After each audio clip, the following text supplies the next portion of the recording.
Just take the bus to your graduation, Dad muttered, eyes glued to his phone. We're taking your brother car shopping that morning. He wants the new Tesla. I stood in our pristine kitchen, still holding my Stanford graduation invite. 4 years of sleepless nights, top grades, and secretly building a tech empire, and this was the thanks I got. It's my graduation, Dad, I said, voice calm, from Stanford, with honors. Mom hovered by the espresso machine, avoiding my gaze. Sweetheart, Andrew just made junior partner, she said. First impressions matter, he needs to look the part. Right, impressions, that's all they'd ever cared about. Andrew, the golden child with a law degree and a tailored wardrobe. I was just the stubborn one who turned down law school to dive into business and tech. The bus goes straight to campus, Dad added, finally glancing up. And it's not like anyone special's coming for you. No boyfriend, no real job. If only they knew. They never asked how I afforded my Palo Alto apartment, or how my little tech projects kept scaling. Fine, I said, heading for the door. Enjoy Tesla shopping. Back at my apartment, I opened my crypto dashboard. My portfolio had just crossed another billion thanks to a blockchain breakthrough that went viral in Asia. My phone pinged with updates from my executive team about our newest acquisition. Miss Walker, my AI assistant chimed, tomorrow's 9 a.m. board meeting is confirmed. Also, Forbes needs final approval on your 30 under 30 cover shoot. I smirked. No career plans? Try running a $13.8 billion tech company at 24. The next morning, news broke. Walker Tech's quantum computing breakthrough had sent our stock skyrocketing. Then came a text from Andrew. Just picked up the Tesla. Dad's obsessed. Model S Plaid, maybe I'll give you a ride someday, lol. I glanced at my garage. My Bugatti sat next to my Tesla, the one I bought directly from Elon after a private pitch meeting. 3 days before graduation, Mom called. Sweetie, we might be a little late. Andrew's Tesla needs some upgrades, and the shop only had this morning free. Don't worry, I said flatly, the bus should be on time. What they didn't know was, I had plans. Graduation morning, I dressed carefully, custom Chanel under my gown. My phone buzzed with messages from global CEOs and government leaders. Then my assistant called. Everything's in place. The dean has the script. Wall Street Journal goes live as soon as the announcement drops. Perfect, I said, slipping my keys into my purse. Bugatti keys, not bus fare. At Stanford, I arrived early and watched the crowd gather. Right on cue, my family pulled up in Andrew's shiny new Tesla, polished, posed, clueless. They didn't notice me walk by. The ceremony began. I waited. Then the dean stepped up to the podium. My phone buzzed. Andrew again. Glad you showed. Hope the bus ride was comfy. I slipped the phone away and smiled. In 10 minutes, no one would be talking about Andrew's Tesla.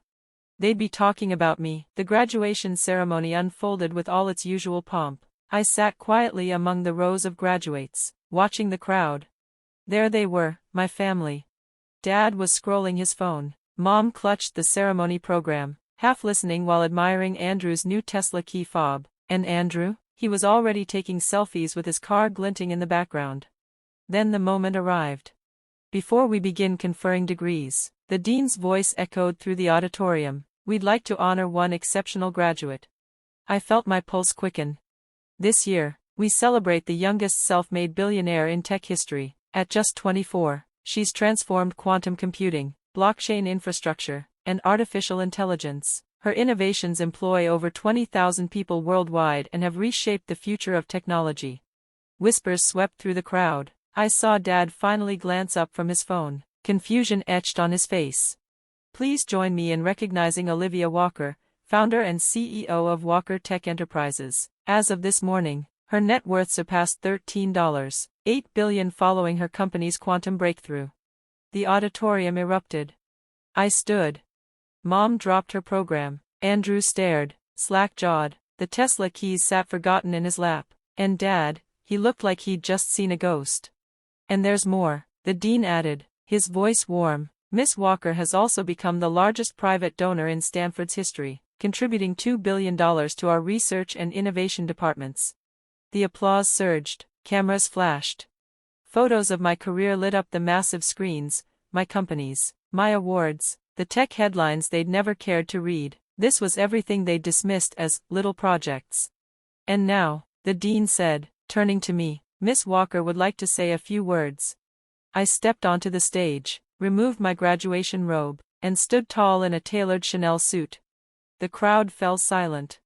Thank you, Dean Matthews. 4 years ago, I arrived here with nothing but a laptop and an algorithm, while most students were preparing for interviews. I was building a revolution. I paused, eyes scanning the crowd, landing squarely on Andrew. While some were shopping for cars, I was designing the future. Pens scribbled, cameras clicked. Forbes and the Wall Street Journal would be going live any moment now. Walker Tech's latest innovation isn't just a headline, it's a reset button on what the world thought was possible. And yes, I did it all while keeping a perfect GPA. Mom was crying now, not the usual tears, these were different.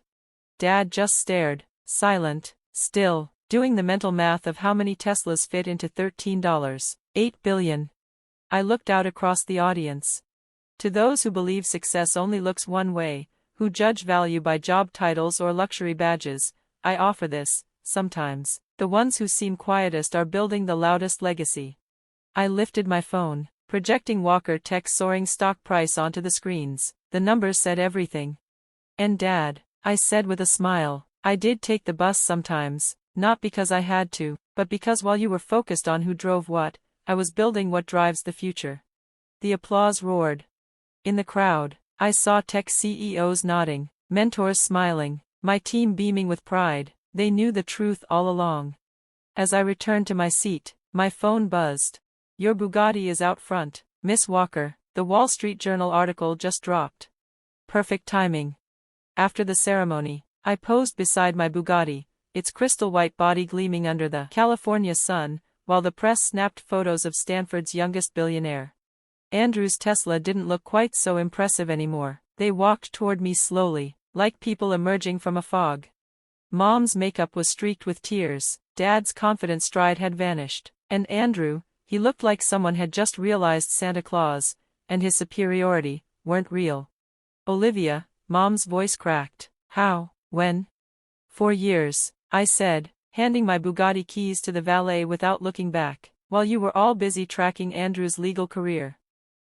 I was building something bigger. Dad blinked. But, you never said anything. No, I replied, you just never asked. All those conversations about my future were just lectures about what I wasn't doing. You were too busy measuring success in Teslas and law firm promotions.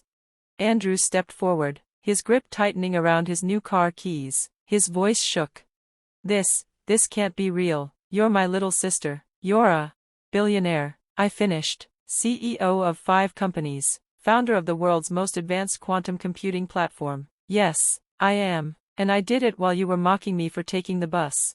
My assistant approached with a tablet. Miss Walker, Mr. Musk is on the line, wants to confirm terms for the satellite partnership. Tell him I'll call back, I said casually, watching Dad pale at the mention of Elon Musk like it was a casual text from a friend. I'm in the middle of a family moment. Mom was crying again. Why didn't you tell us?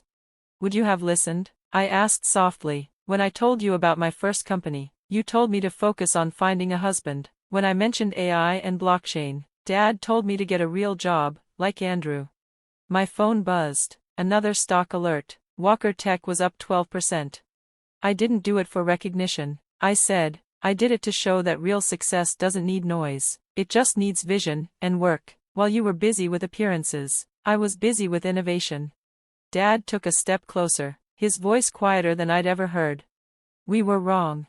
I know, I said with a small smile, but I didn't build this empire for your approval. That's just a bonus.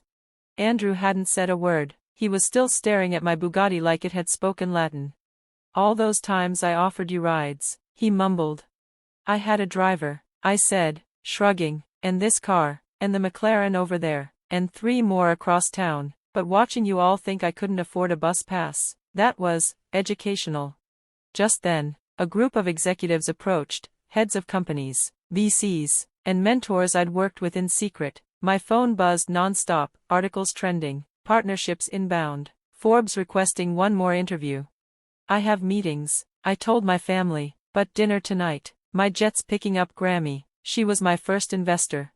Grammy knew? Mom gasped. She asked what I was working on, instead of telling me what I should be working on. I turned to leave, but Dad touched my arm. Olivia, we were so focused on the wrong things. I nodded. Yeah, but that's the thing about vision, it doesn't wait for permission. I handed him a sleek black card, just my name, Olivia Walker, CEO, Walker Tech Enterprises in silver. 7 p.m. At my penthouse, the driver knows the way. As I walked away, flanked by my team and trailed by reporters, I called back over my shoulder. Oh, and Andrew, might want to park the Tesla around back. The Forbes crew needs the front cleared for the photo shoot. Behind me, I heard him whisper, I can't believe my little sister is a billionaire. I smiled. They'd ignored me, underestimated me, dismissed me, but I didn't need to fight for recognition. I built something undeniable. Because the best revenge isn't proving them wrong. It's becoming so right, they never see you the same again. That evening, as my family sat in stunned silence around the table in my penthouse, I raised my glass to taking the bus and building an empire while everyone else was busy showing off their cars. The view of Stanford from my floor-to-ceiling windows was breathtaking. But the view of their changed faces? That was priceless.